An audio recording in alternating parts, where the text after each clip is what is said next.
here because I believe in justice for the Palestinians and for all people.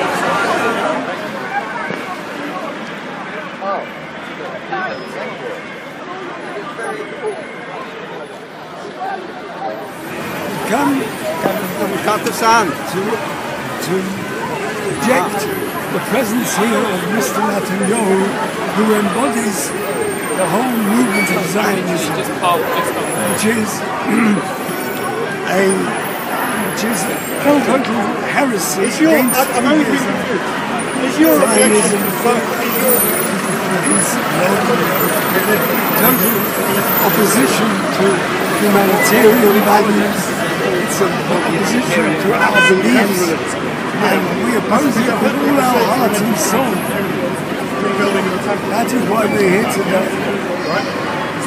We're here to express how ashamed we are that this murderer, this war criminal Netanyahu is speaking in our name. We're here to say that this Mr. Netanyahu and his state and this whole ideology of Zionism is not in the name of the Jewish people. It will never be in the name of the Jewish people. Hello, my name is Rabbi Yaakov Weiss. I come here to demonstrate against Mr. Netanyahu. He's a shame and embarrassment for the Jewish people. He's a war criminal. We can demonstrate that he should be tried in the International Tribunal in The Hague for his war crimes, what he's done in Gaza, what he's continuing doing in Gaza, and the whole state of Israel, which should really not exist according to humanitarian Jewish grounds, according to political grounds, according to our Jewish belief grounds. We want it finished. This is a source of bloodshed in the Middle East, in Palestine, a source of bloodshed. We want it dismantled speedily with the help of the international community. Murderer! You support a murderous state! You're disgusting to the Jewish people!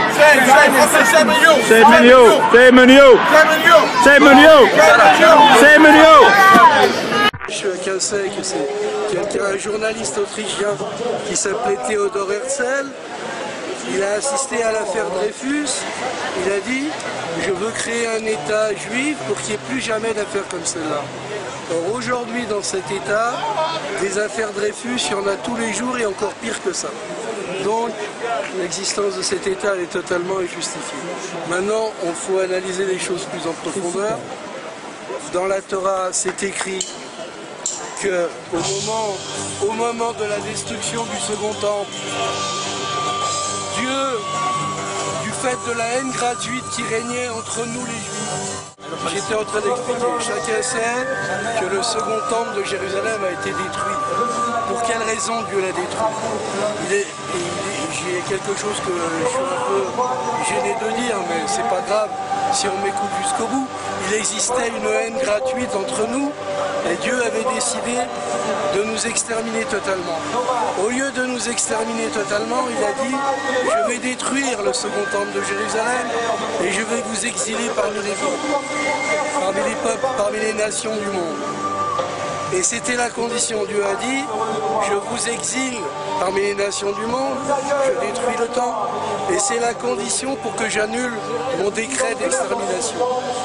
À partir de là, jusqu'au temps du Mashiach, c'est-à-dire du Messie que nous attendons, que tous les Juifs attendent, il n'est plus question de dire nous avons un idéal, que le peuple juif revienne en terre d'Israël.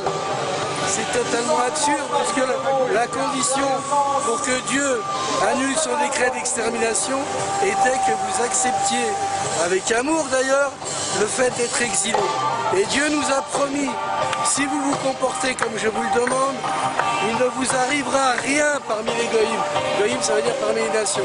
Non seulement vous vivrez bien, mais vous vivrez encore mieux que les goïms. Vous vivrez encore mieux. À partir de là, c'est une hérésie le sionisme. D'ailleurs, Dieu nous a fait jurer 2 serments. Interdiction de conquérir la terre d'Israël par la force, interdiction de se révolter contre les peuples parmi lesquels vous êtes exilés, ou même si ça se trouve en Palestine. Si vous transgressez ces serments, il va vous arriver des catastrophes. Et c'est la Shoah. La Shoah est due à l'action des sionistes. Il faut le savoir. Les sionistes ont fait la Shoah. Le plus grand mensonge de l'histoire, c'est qu'ils disent du fait qu'il y a eu la Shoah, ça justifie l'existence de notre État sioniste. C'est tout le contraire. C'est du fait de l'existence de l'État sioniste, ou plus exactement, des agissements de ceux qui voulaient créer l'État sioniste, qu'il y a eu la Shoah.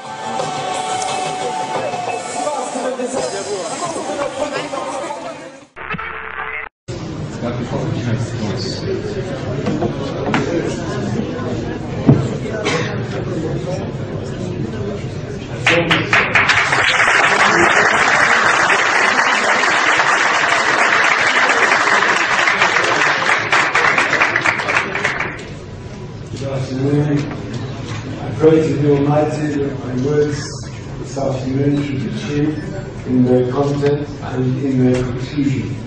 Notre message, et je sais que le Président l'a compris, s'adresse à vous tous, et c'est la raison de notre présence. Notre message est que le judaïsme et le sionisme sont deux entités diamétralement opposées, deux concepts différents. Le judaïsme existe depuis des milliers d'années, alors que le sionisme existe depuis un siècle. Si le judaïsme et le sionisme étaient identiques, nous aurions entendu parler du sionisme depuis plus longtemps qu'il y a un siècle. Pourquoi le judaïsme et le sionisme sont-ils deux concepts opposés? Le judaïsme renvoie une façon de vivre depuis des milliers d'années, avec une éthique, une morale et un esprit de justice. Le sionisme est une idée nationaliste qui existe depuis 100 ans. Il est contraire aux croyances juives. Je ne vais pas trop insister sur ce point parce que c'est un message qui s'adresse aux juifs eux-mêmes. Selon nos croyances et nos enseignements, les juifs doivent être en dispersion dans le monde et se comporter loyalement, quel que soit le pays dans lequel ils résident. Attachons-nous maintenant aux aspects du sionisme par rapport au judaïsme et par rapport aux valeurs religieuses du judaïsme humanitaire. Le sionisme est totalement anti-humanitaire, et pour rester dans le contexte de la conférence ici à Genève, il est totalement opposé au principe de base de l'antiracisme. Par définition, le sionisme est une idéologie raciste, parce qu'il a pour but de s'approprier des terres en déplaçant la population qui y vivent pour les donner à un groupe en particulier. Quelle belle preuve de racisme!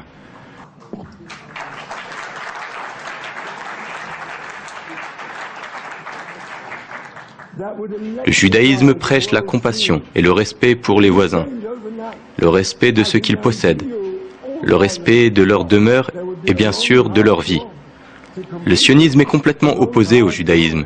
Son but est de s'imposer aux populations palestiniennes en les soumettant et en ignorant leur espoir d'autodétermination.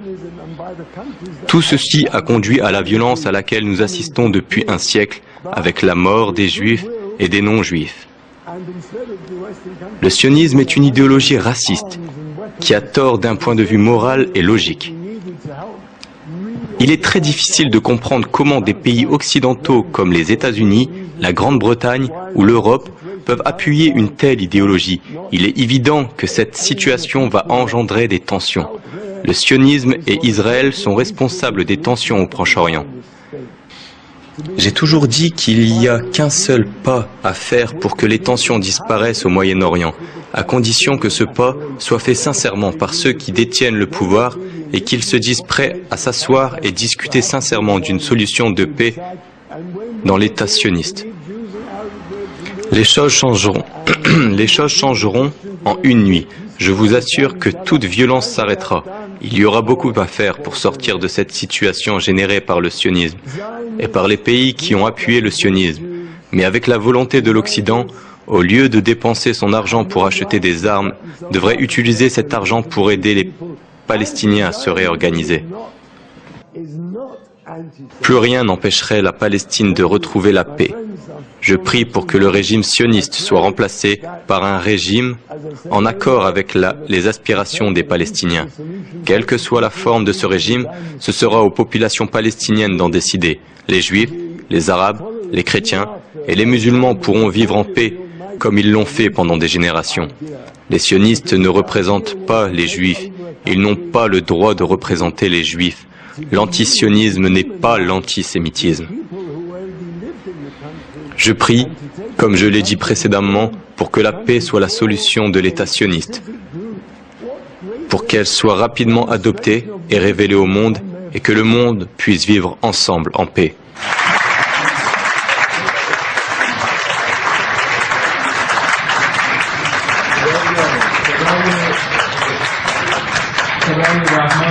S'adresse tant aux juifs, qui souvent ne sont pas sionistes, mais conditionnés par le sionisme, des gens qui sont induits en erreur, qu'aux musulmans et aux autres croyants.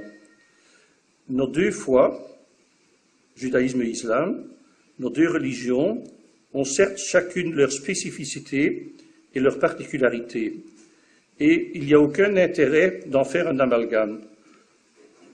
Que les musulmans soient de bons musulmans, que les juifs soient de bons juifs. Mais judaïsme et islam ont aussi beaucoup, mais vraiment beaucoup, en commun et en parallèle. Et dans la situation actuelle, c'est bien ce qui mérite d'être souligné. En latin, in pluribus unum, dans la diversité, soyons un. Et tous deux, judaïsme authentique et islam, prônent et cherchent la proximité du Dieu un, du Saint Créateur. C'est la donnée essentielle, c'est la donnée de départ, et c'est le but où nous devons arriver.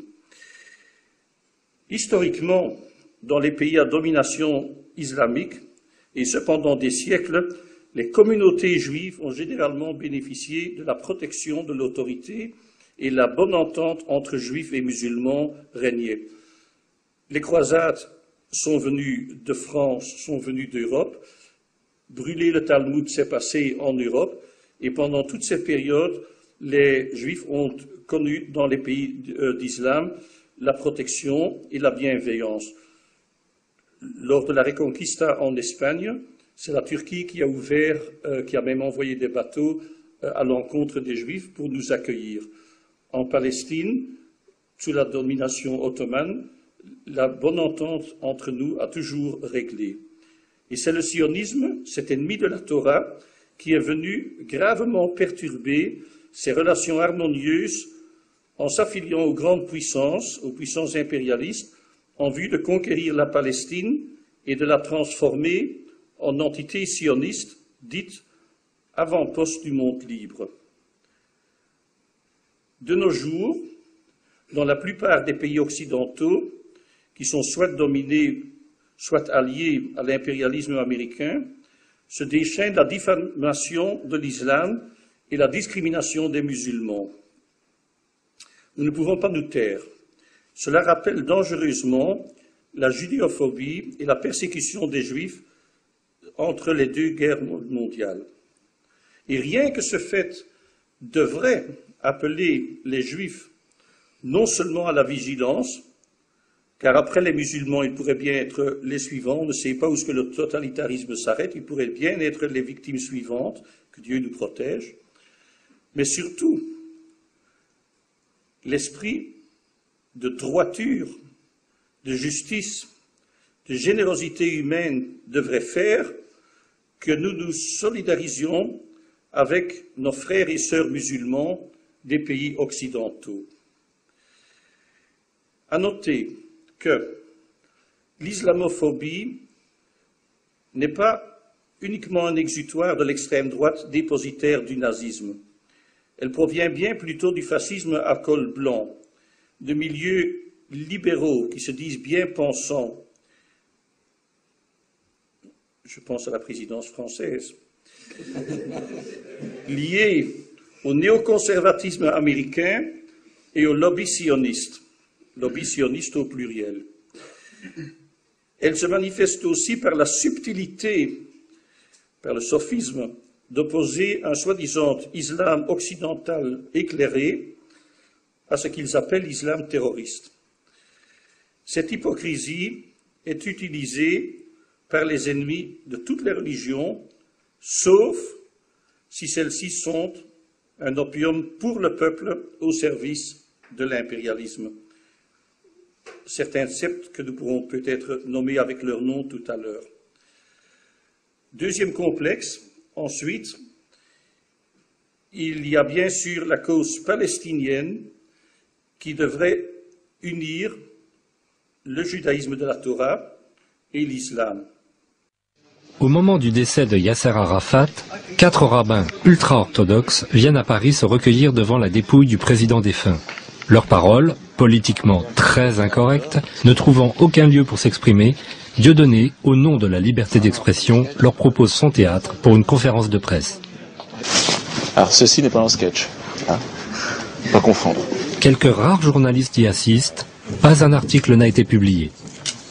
Nous avons le plaisir d'accueillir ici 4 rabbins extraordinaires qui représentent le mouvement Naturei Karta, les protecteurs de la cité, qui sont radicalement antisionistes et qui ont tout de suite accepté l'invitation de venir ici dans le théâtre de Dieudonné parce qu'ils savent que dans le monde entier, on essaye d'empêcher les gens de réfléchir et d'agir selon leur intuition, leur bonté, leur qualité spirituelle, en les accablant sous les accusations d'antisémitisme. Donc même sans connaître Dieudonné, ils étaient persuadés que c'était une accusation infondée. Et donc je pense qu'il y a beaucoup d'échanges qui peuvent avoir lieu entre toutes les sensibilités tellement variées que nous représentons. Étant donné la raison de ma présence parmi vous, je pense qu'avant d'aborder les sujets que je vais traiter, je me dois d'évoquer la mémoire du président Abou Ammar Yasser Arafat, qui était un homme exceptionnel, sortant de l'ordinaire. Pour le peuple juif, contrairement à la croyance populaire, c'était également une personne à l'esprit clair. Il avait une vision de l'avenir, une compréhension très profonde de ce qu'est vraiment le judaïsme et de ce qu'est le sionisme.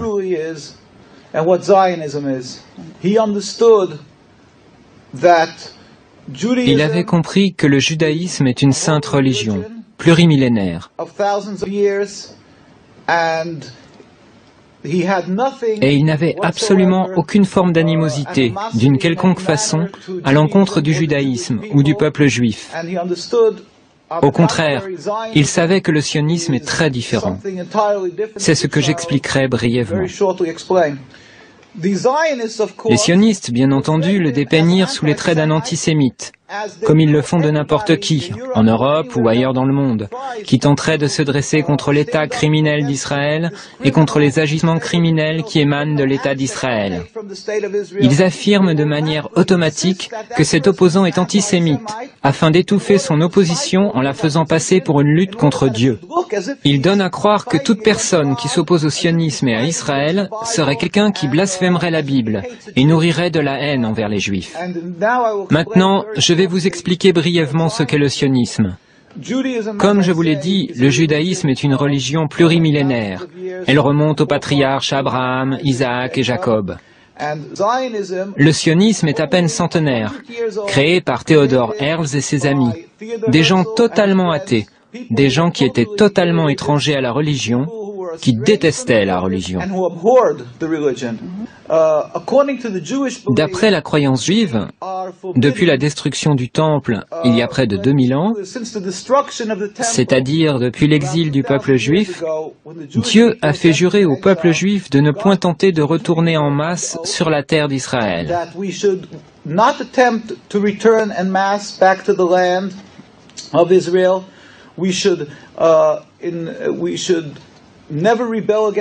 Nous ne devrions jamais nous rebeller contre une quelconque nation. Et nous ne devrions jamais rien tenter afin de mettre un terme au décret exilique émanant de Dieu. Seul Dieu, sans la moindre intervention humaine, peut mettre un terme à cet exil. Et Dieu est très compatissant. Il regarde tous les peuples qu'il a créés, et donc le peuple juif parmi eux, dans l'exil. Et c'est quand il jugera le moment opportun qu'il mettra immédiatement un terme à l'exil.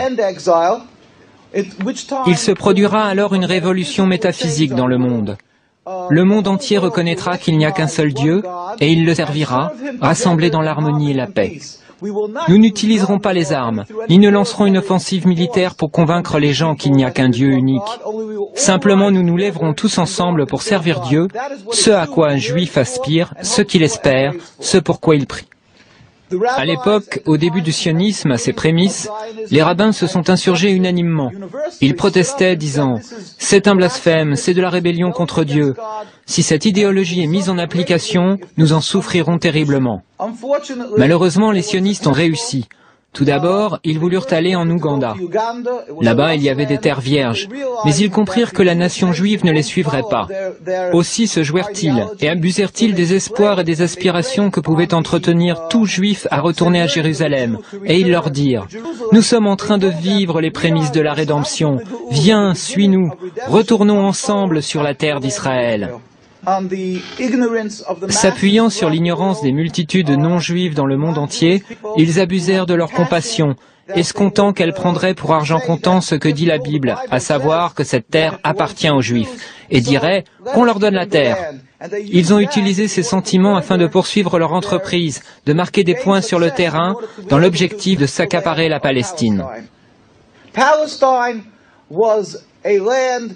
La Palestine était un pays peuplé d'êtres humains, les Palestiniens, c'est-à-dire les Arabes habitant cette contrée, ainsi que des Juifs orthodoxes qui craignent Dieu.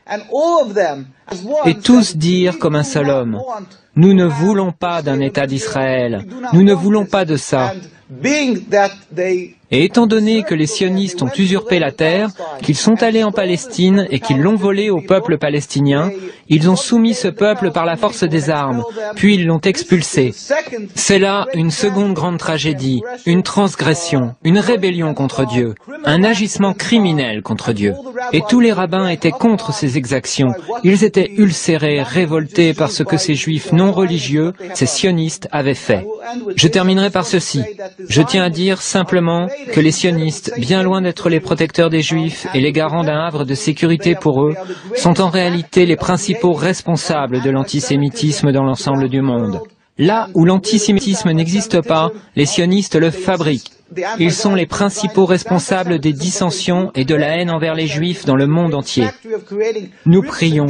Nous demandons à tout le monde de prier pour la liberté de la Palestine et pour la venue du jour où la gloire de Dieu sera révélée au monde entier et où nous pourrons tous le servir dans la paix et l'harmonie dans un futur proche. Amen.